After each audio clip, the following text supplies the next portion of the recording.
month, all of the public hearings and these ongoing congressional hearings.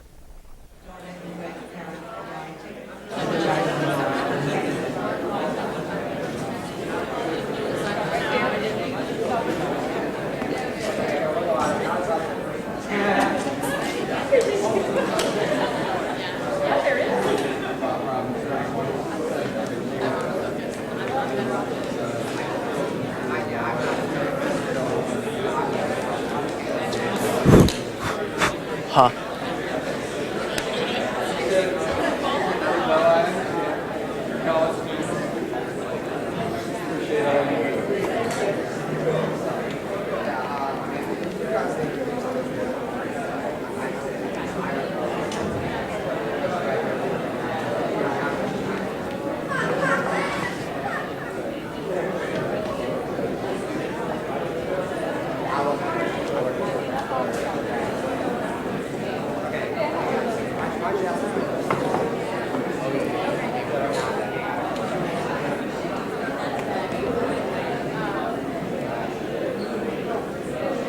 Hi everyone, we're going to get started soon, so please take your seats. Thanks.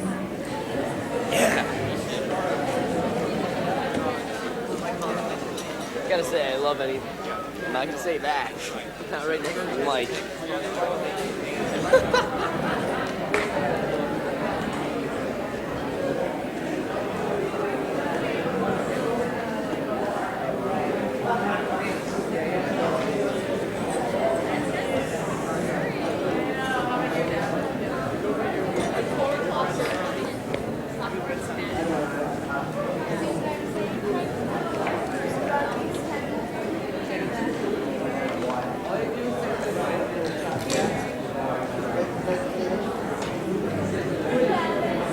Would Nell Manning please come forward?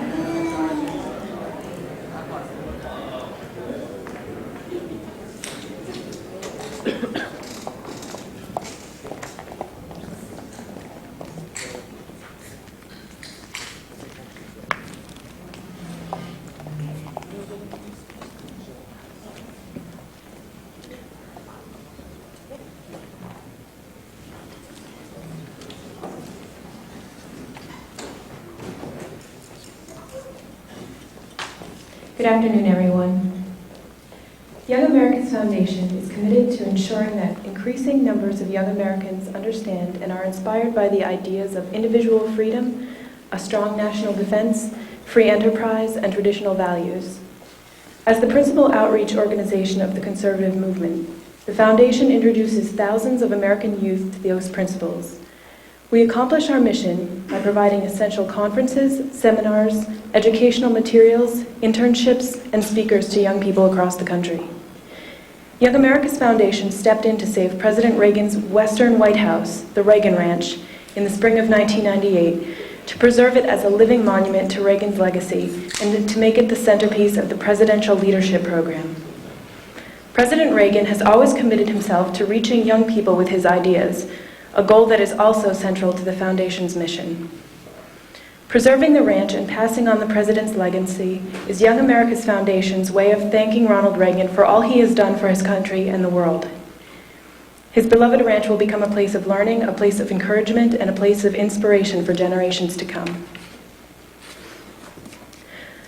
Our next speaker this afternoon is very popular with conservative students on college campuses. She is a leading speaker and writer on moral education in schools and feminism in America. Ms. Sommers has worked in the areas of ethics and contemporary moral theory. She received her PhD in philosophy from Brandeis University in 1979. Since 1980, she has been a professor of philosophy at Clark University. She is editor of a textbook on moral philosophy entitled Vice and Virtue in Everyday Life. And this textbook is used in classrooms across the nation. Right now, she has a book out entitled Who Stole Feminism? How Women Have Betrayed Women. Mrs. Sommers has appeared on many popular TV, news, and talk shows, and has been published in several newspapers and magazines. But what may be most notable about Mrs. Sommers is her unwavering personal dedication to students and support of activists on college campuses. She's out there fighting for us, so let's give a warm welcome to Mrs. Sommers.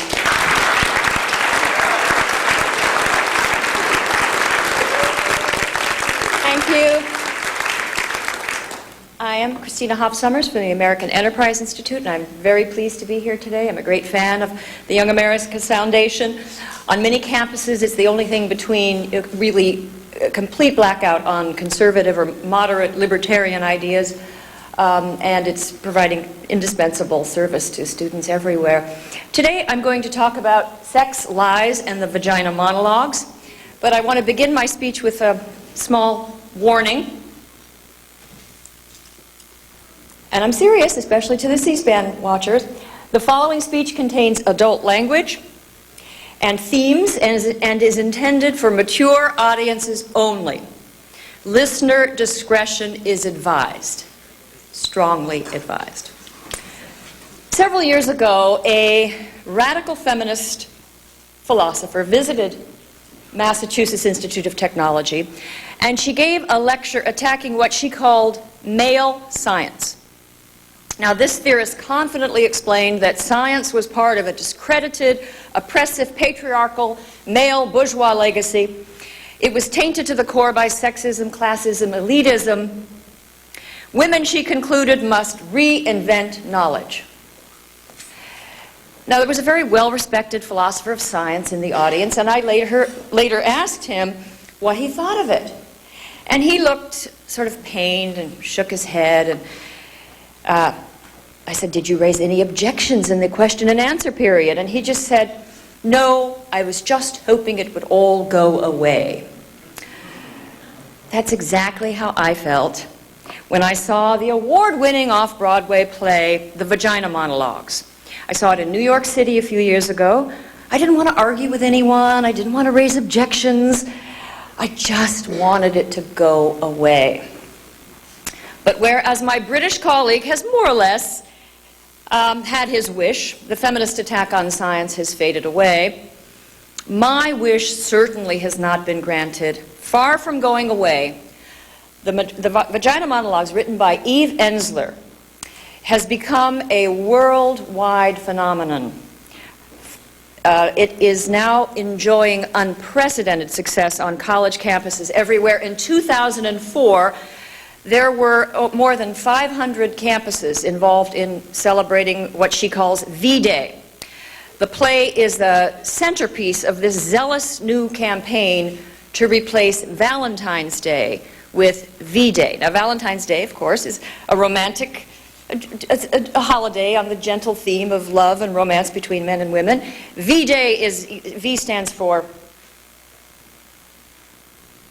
victory against violence against women, vagina, and Valentine. So they want the day to become associated with the worldwide campaign to wipe out violence against women. And so they use it not as a day about love, but as a day to draw attention to all the horrible things males do to females. Now, this campaign has been a huge success. I've brought with me a recording of the Vagina Monologues.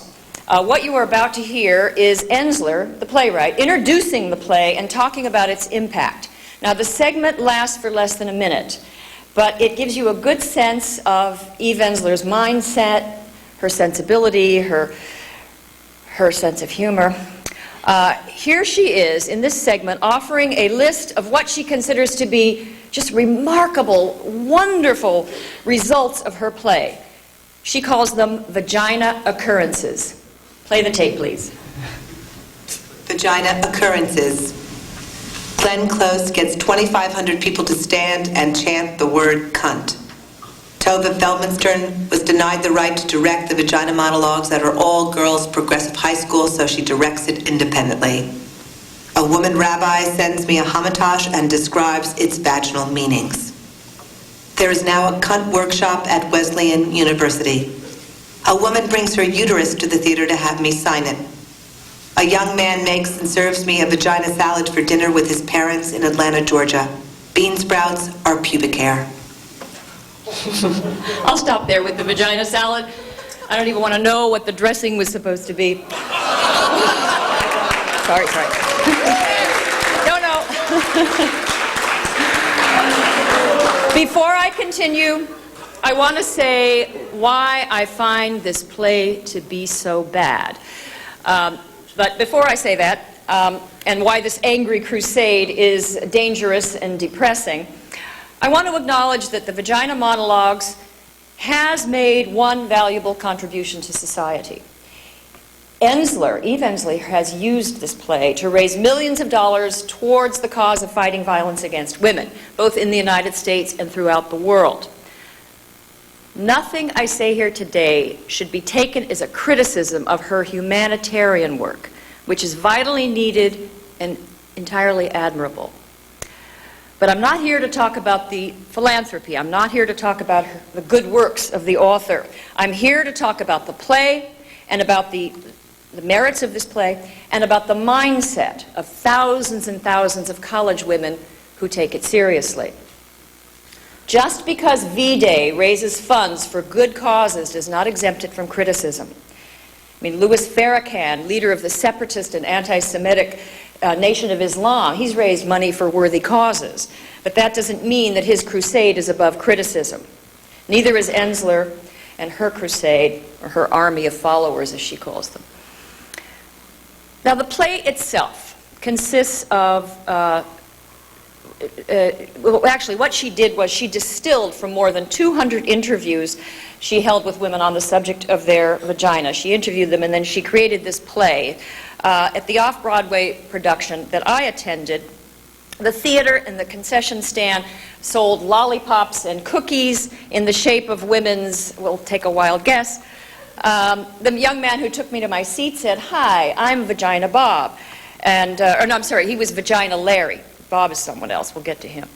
The theater was packed with women who laughed hysterically at every mention of the V word, which was more than 100 times. I have so many objections to this play, it's hard to know where to start. I'll limit myself to 3. It is atrociously written. It is viciously anti-male. And most importantly, it claims to empower women when in fact it makes us seem desperate and pathetic.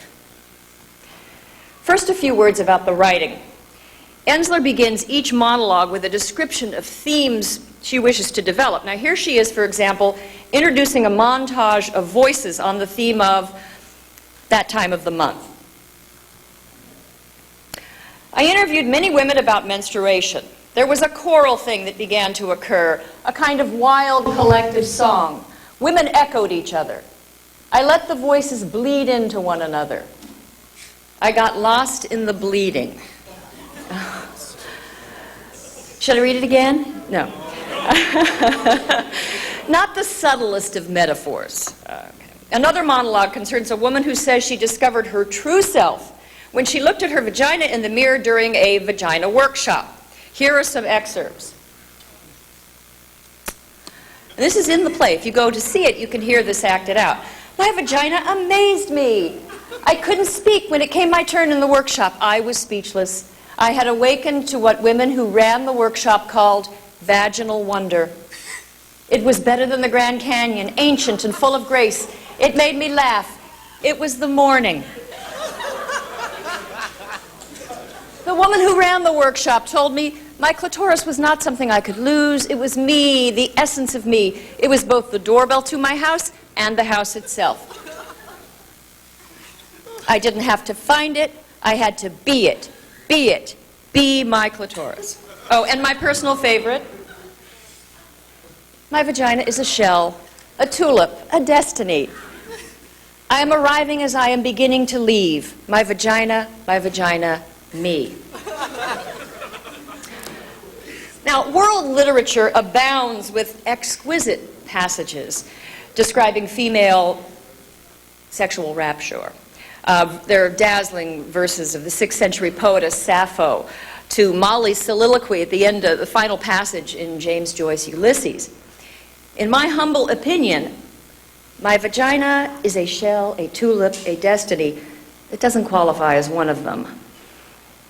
But my second and more serious objection to the play's relentless hostility to men. If I were to reduce this play to a single phrase, it would be, women are from Venus, men are from hell. It is a rogues gallery. This play is a rogues gallery of male brutes, sadists, child molesters, genital mutilators, gang rapists, and several vile little boys make appearances. It's poisonously anti-male. Now, when I wrote something to that effect in a critical editorial in the Wall Street Journal, Eve Ensler wrote a letter in response, defending herself from my charge that it was anti-male. This is her letter in the Wall Street Journal. Ms. Sommers asserted that there was a definite anti-male subtext. In serving her vision and agenda, she listed specific examples to prove her point. What she conveniently left out was Bob. Bob, the man who had an entire monologue dedicated to him. Bob transformed one woman's vagina and subsequently her feelings about herself. Yes, Bob. That's true. I did neglect to mention Bob in my editorial. So let's take a minute to talk about him. Right now. Here's how he's described in the monologue. Bob was the most ordinary man I ever met. He was thin, tall, nondescript, wore khaki clothes, he didn't like spicy food, he had no interest in sexy lingerie. In the summer, he spent time in the shade. He wasn't very funny or articulate or mysterious. I didn't particularly like Bob. Well, nothing very positive so far, right? But wait. Turned out Bob loved vaginas. He was a connoisseur. He loved the way they felt, tasted. Most importantly, he loved the way they looked. He stayed looking almost an hour, as if he were studying a map, observing the moon, staring into my eyes. But it was my vagina. I began to feel proud.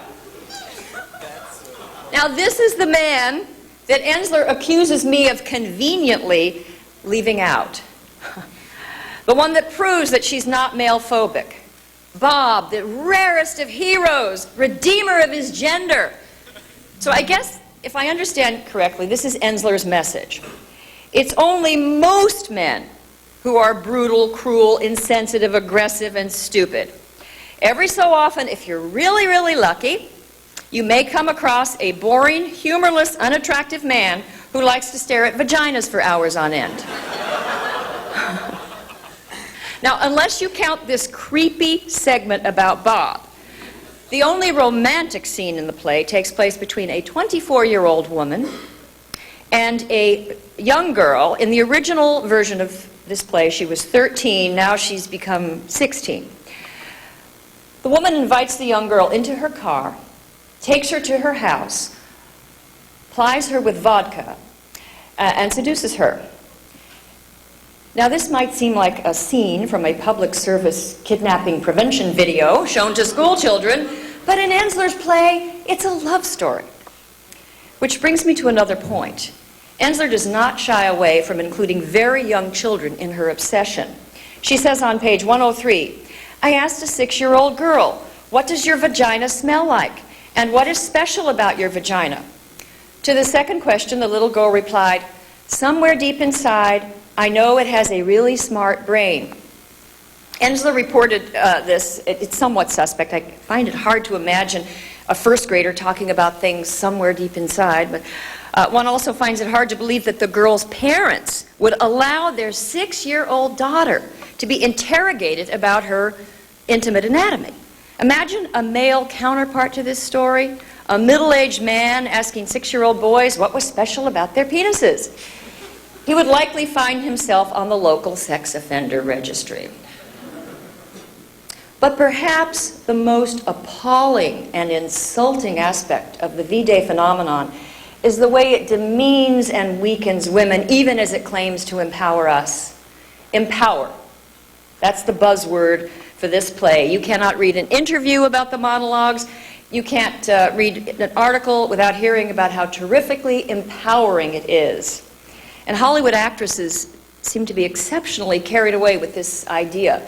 Celebrities who've performed in this play, sought out roles, include Susan Sarandon, Glenn Close, Callista Flockhart, Melanie Griffith, Marissa Tomei, Kate Winslet, Winona Ryder, on and on.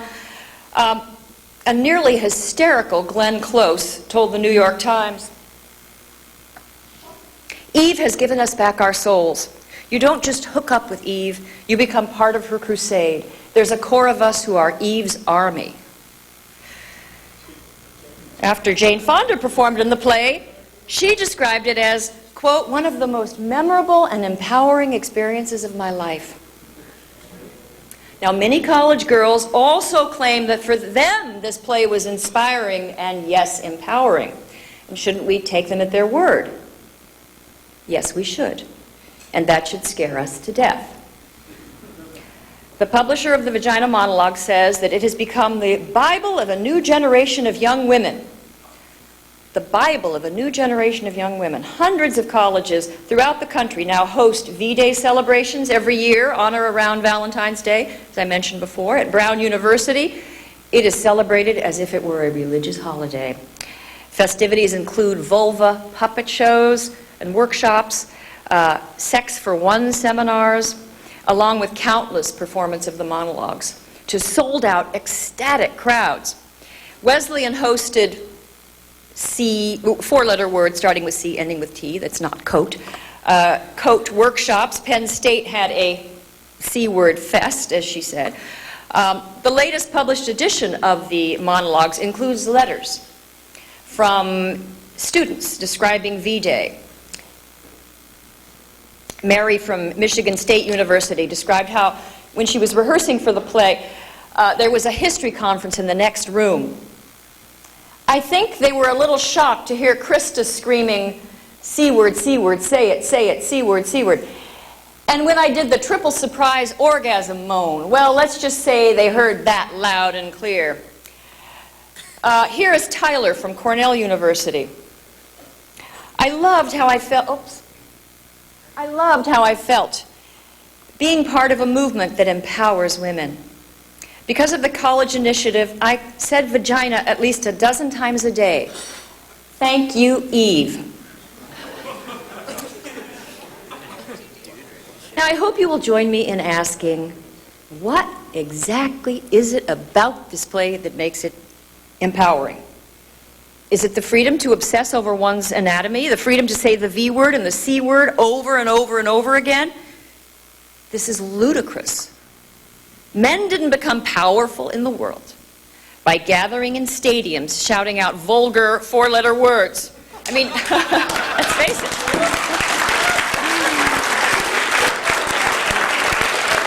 The comedian Andrew Dice Clay, he may have led some fans in scatological chants back in the 1980s, but nobody ever considered him anything more than a cut-rate comedian. You don't hear of men gathering in little workshops, taking turns talking about their private parts, and looking at them in the mirror. Any man who did that would be ridiculed and not valorized. But somehow, when these self-described vagina warriors do these things, they see themselves as heroines, as intrepid freedom fighters, combating prejudice and injustice, modern-day Rosa Parkses. I can't think of anything more demeaning to women than this. The woman who discovers that her clitoris is her essence and says, my vagina, me, she's insulting herself. She's insulting all women. I mean, one of the many laudable goals of the original women's movement was its rejection of the idea that women are reducible to their anatomy. Our bodies are not ourselves. Feminist pioneers like Susan B. Anthony or Sojourner Truth, they fought long and hard so women could be respected, not for their sexual anatomy, but for their minds. The struggle for women's rights was a battle for political and educational equality. And feminist foremothers like Mary Wollstonecraft or Elizabeth Cady Stanton, they demanded that women have the opportunities to develop their intellects and make full use of their cognitive powers. Now, there was a time in the United States, not all that long ago, and it remains true in many parts of the world today, when where women were second-class citizens in education. There were relatively few female scientists or philosophers or lawyers or artists. Those times are now mainly history. Today in the United States, women are 56% of college students. Women have achieved or exceeded parity with men in law school, business school, medical school, I mean, no generation of young women in history has had more opportunities to learn and to develop themselves and to succeed than yours. There are role models everywhere you look to emulate. I feel sorry for young women who consider themselves empowered because they have said the word vagina over and over again. I am sorry for girls who consider V-Day to be the high point of their college career. I mean, some high point.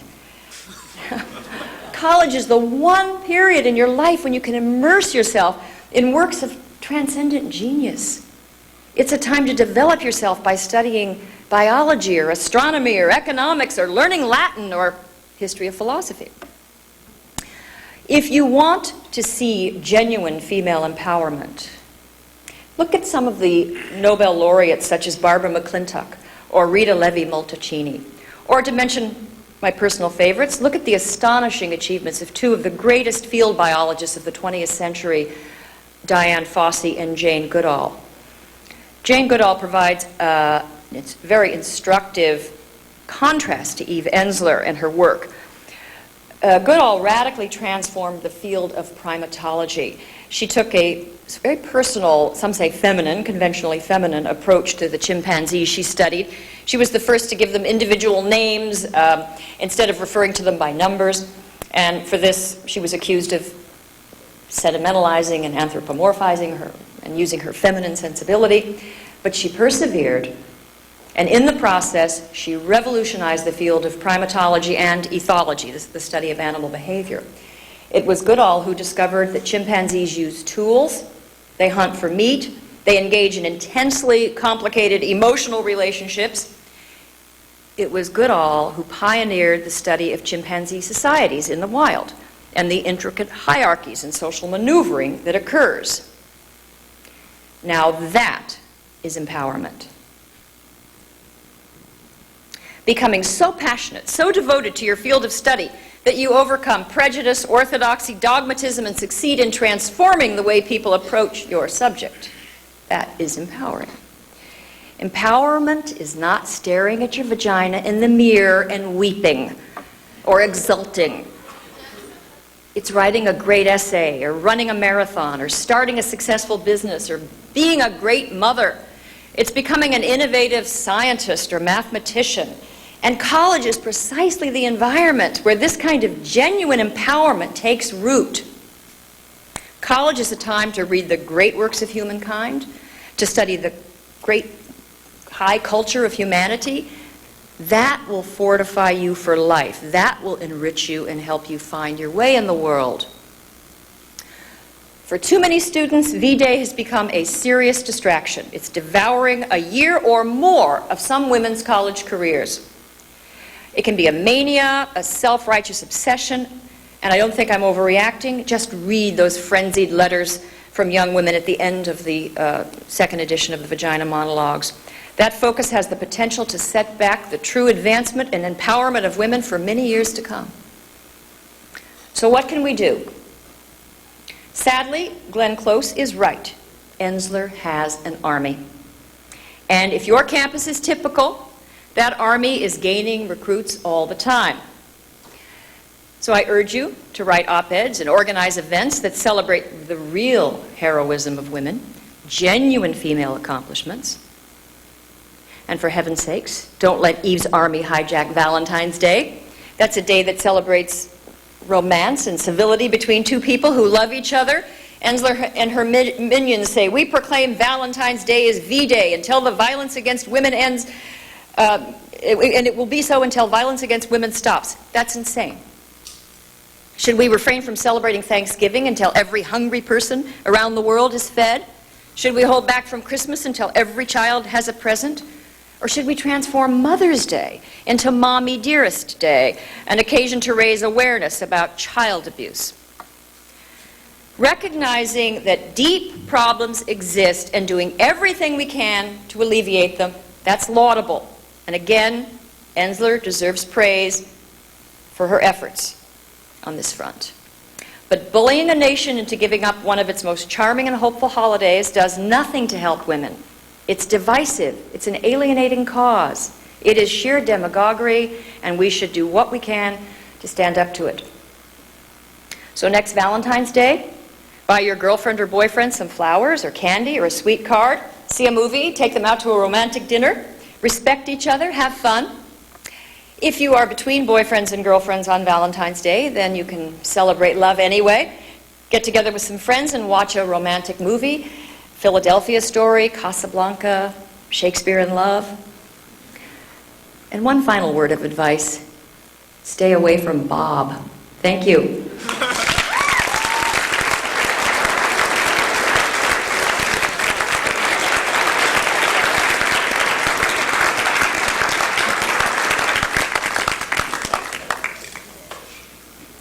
Occasionally there have been questions. Go, Joe. Come on, Joe. Let's hear it.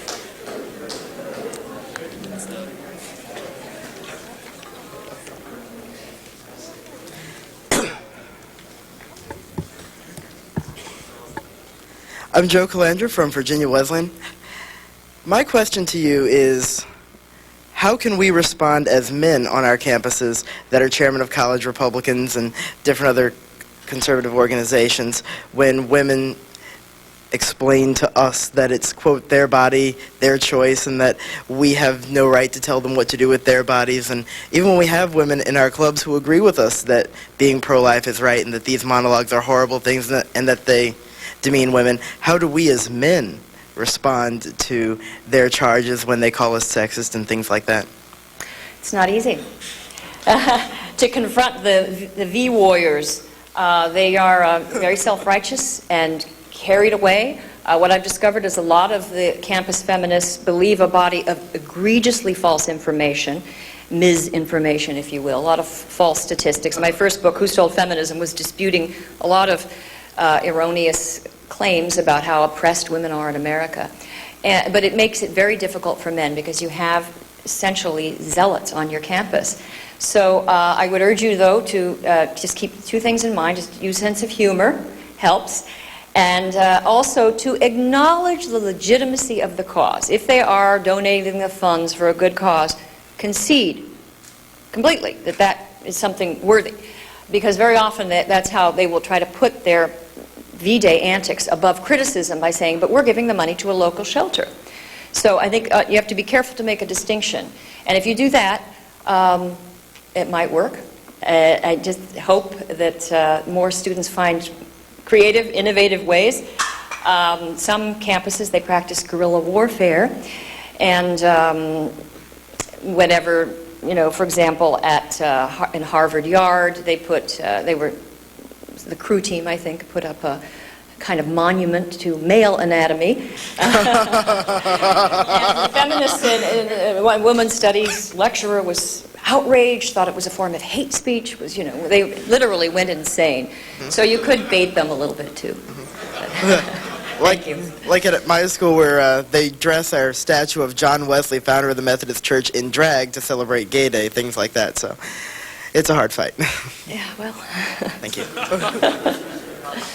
Allison Kasich from Bucknell. I was just wondering, in all your touring around college campuses doing speaking events, have you ever encountered people in, say, the Women's Resource Center who are, have you ever had a positive experience with them or encountered rational feminists who aren't conservative? Occasionally.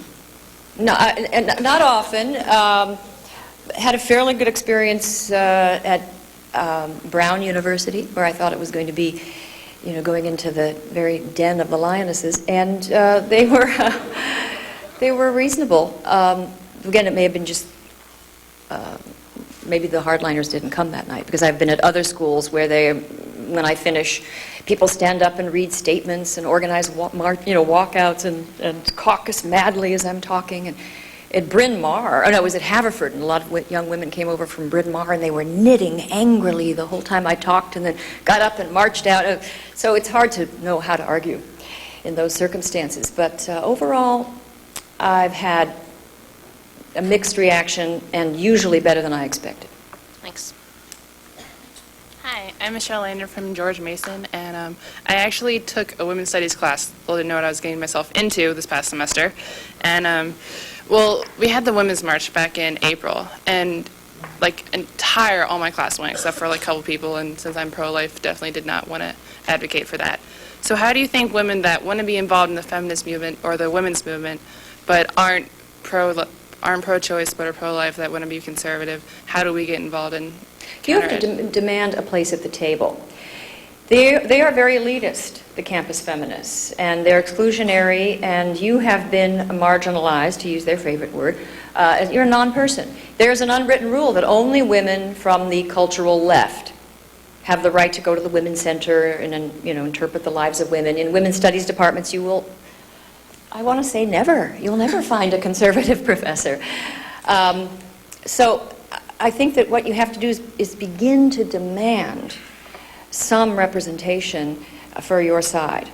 And again, I think that the hardcore, the warriors with whom one cannot reason, they're probably a fairly small minority. They're very vocal and can be intimidating and uninhibited. So it's difficult, especially for a polite person, to take them on and argue.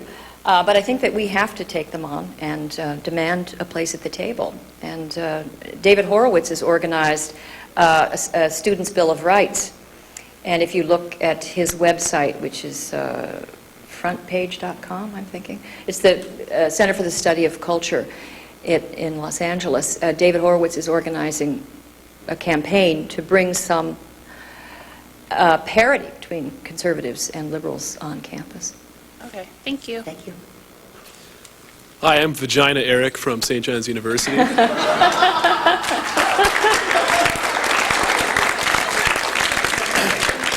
And my question is can this be seen as entirely detrimental to women, or can this be looked at as a platform for raising more awareness for what women have accomplished? I'd say entirely detrimental and stupid.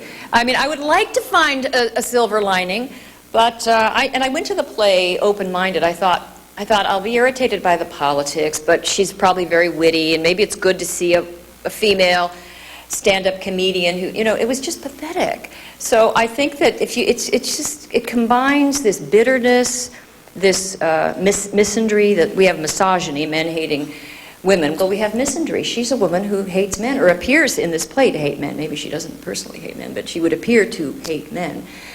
So I can't see much good coming from this toxic combination of misandry and grotesque humor.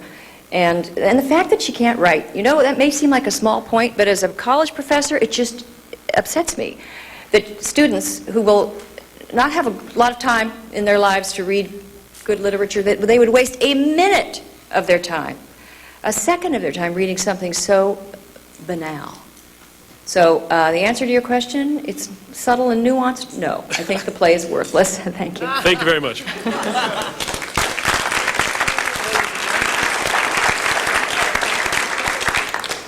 Crystal Chavez from USC. I'm totally disgusted by the V-Day thing. It's like a month longer in my school.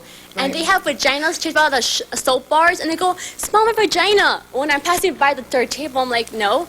Okay, and then my question is, what do I tell my liberal feminist friend who thinks the glorification of vaginas and that they're still is okay, and that she thinks that men are evil and they should have sex with as many men as she wants because it's okay? What do I tell her? You're at USC? Yeah. Maybe I'll come to your school and talk to her. No, I do. Sometimes I actually think that I have spent many years being a philosophy professor, but now I feel a little bit like a deprogrammer. With cults where you go in and I sort of try to start out sort of slowly and build up to my position and deprogram, because on some campuses, and I shudder to think USC, it used to be a stronghold of conservatism, but okay, USC, I shudder to think that it's so carried away. Yeah. But nothing surprising anymore when it comes to campus politics. And political correctness has tenure, so the professors are promoting it. A lot of this is, the leadership comes from the professors. The girls get these ideas from these women who hold very negative opinions about men. They're addicted to a feminism that was popular in their heyday, and they try to pass that along to a younger generation. What's worse also is that RAs and all the counselors promote this event like it's normal, like they're showing their bias to feminism, which is really terrible for America.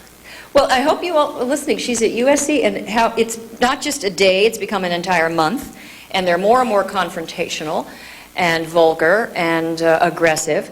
And but I think it's an opening for our side. I think a lot of kids must be put off by it, would welcome an antidote, some kind of antidote. You've got to find a creative way to do it. And as I said, either out in the open or guerrilla warfare. Thank you. Thank you. God bless. Thank you.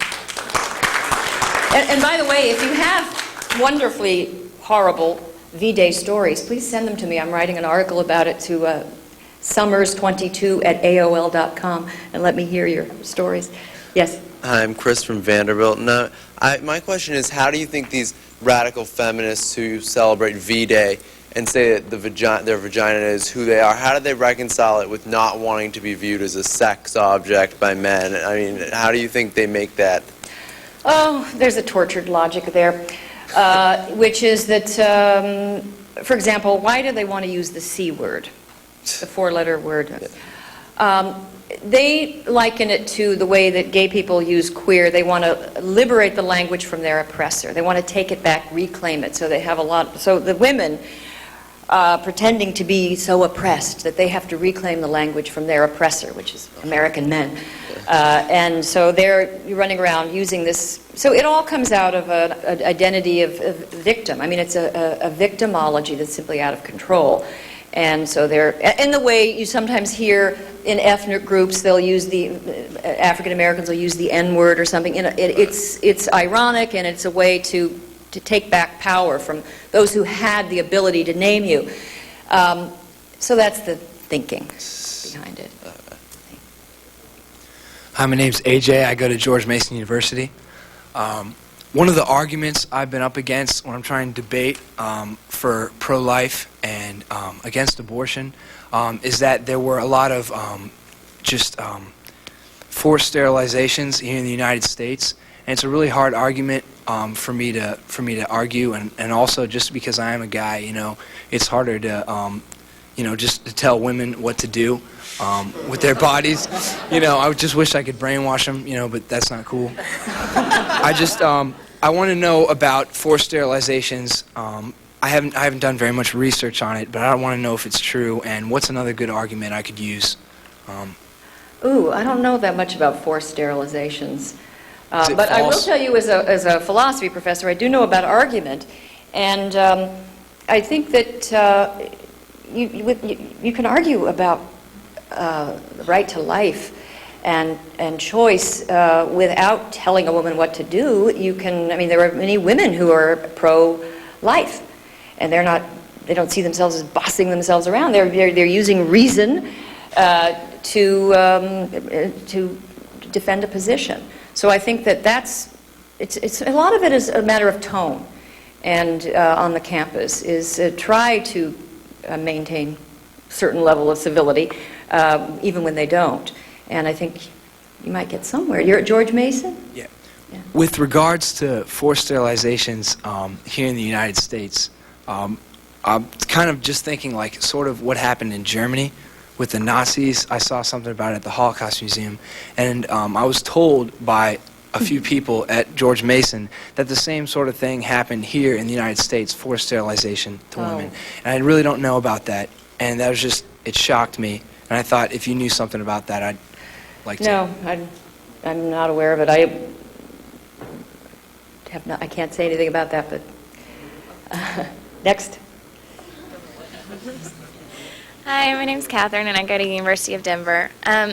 This is going to be a silly question, but what exactly is left for women to get the right to do? I don't understand this whole feminism movement still. Well, it's not a bad question. I don't know. I give another lecture about, where is feminism today? And what I see on the campus is a small group, very small, dwindling number, of angry women who are knocking down doors that are already open. Right. We are a post-liberation society. And I wrote a book. My second book was called The War Against Boys, because if you actually look at what's going on in education, I mentioned before that there are far more women than men in college.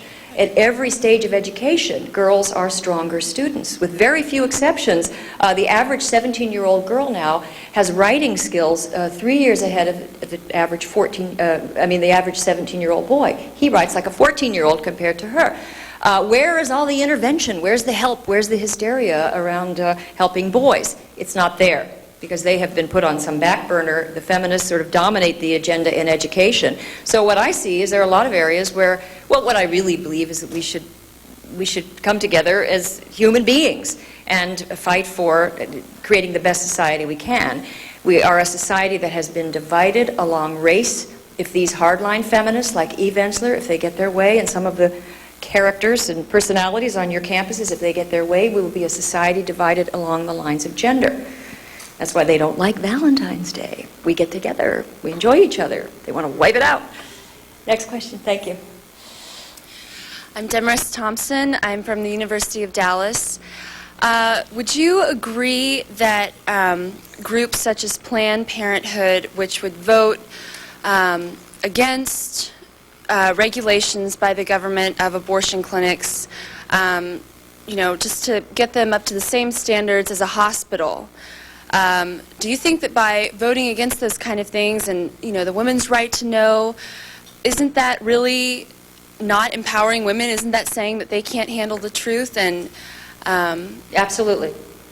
I agree with that there's been a lot of bad faith on the part of abortion activists who view women, for example, I didn't completely agree with this, but I had a friend who was active in a campaign in Boston to try to give women literature about the abortion and bad effects it could have. And I was worried a little bit about some of the science behind it, but nevertheless, she could have improved that and presented this material, and the women's groups went crazy. They did not want them to even be able to talk to a woman and offer an alternative.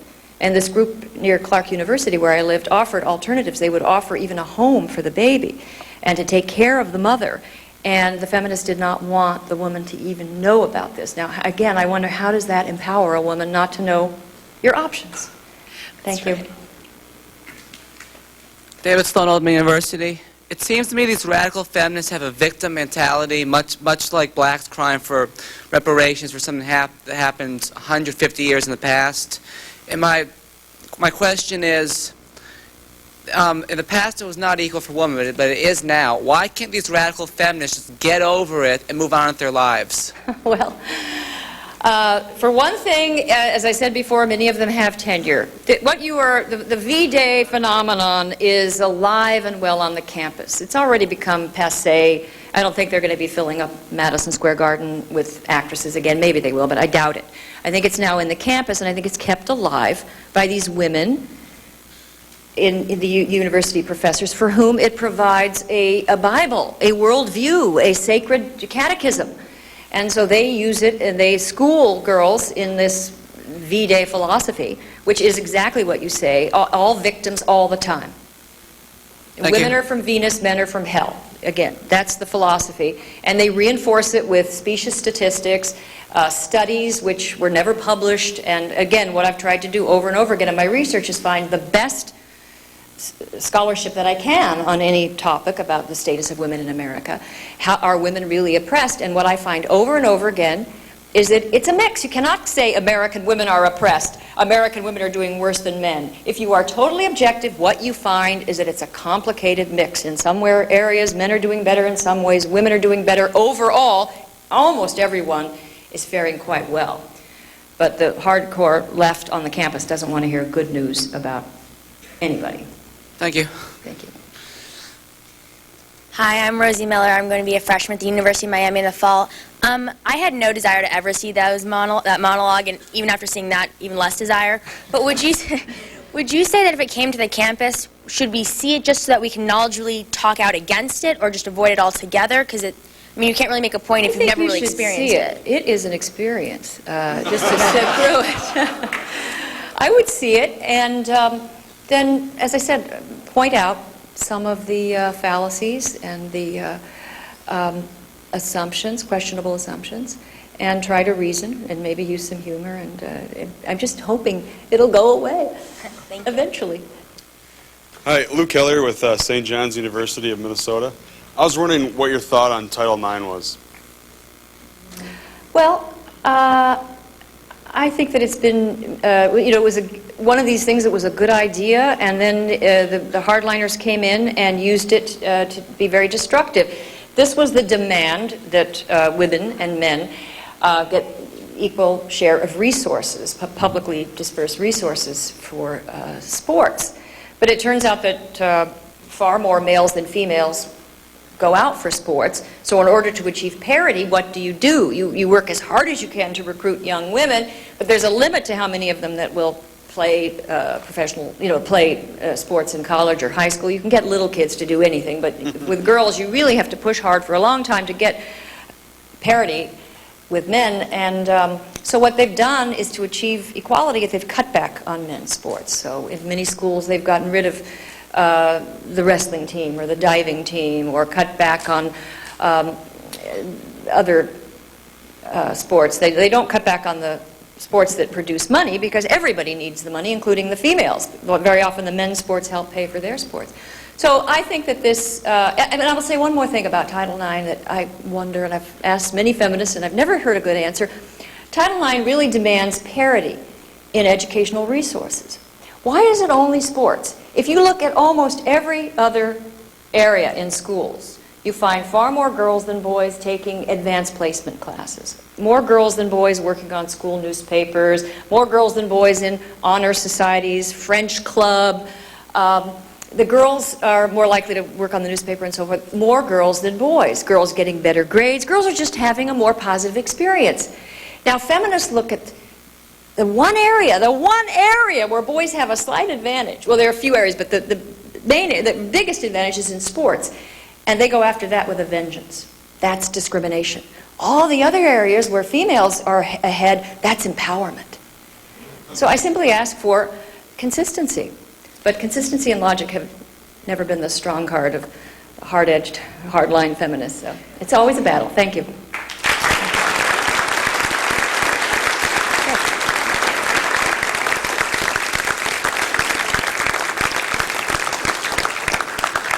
How's everyone enjoying the conference so far? I'd like to thank Mrs. Sommers for giving us that information. I have a few announcements this afternoon. Tonight's dinner banquet will begin at 7:30. Our speaker will be Dan Flynn, author of Why the Left Hates America. In order for everyone to get into the White House this afternoon, I need to see the following people over here. Leslie Baker, Ben Campbell, Brian Jones, Jonathan Tauber, Margot Anderson, Zofia Zarnica, Roland Zalesquin, John Gottlieb, and Greg Nichols. So if those people could meet me over here, that would be great. And one more thing before we go. Unfortunately, Ambassador Kirkpatrick was ill last night. She had the flu, so she was unable to join us. But she is willing to speak again if we can make all the arrangements. But the thing with that is we would have to have it from 5 to 6 p.m. One of the days. And I was just, we could do a show of hands. How many people would be willing to see Ambassador Kirkpatrick if it was from 5 to 6? All right. We'll try to make it happen. We can't guarantee it. But with that, have a good afternoon.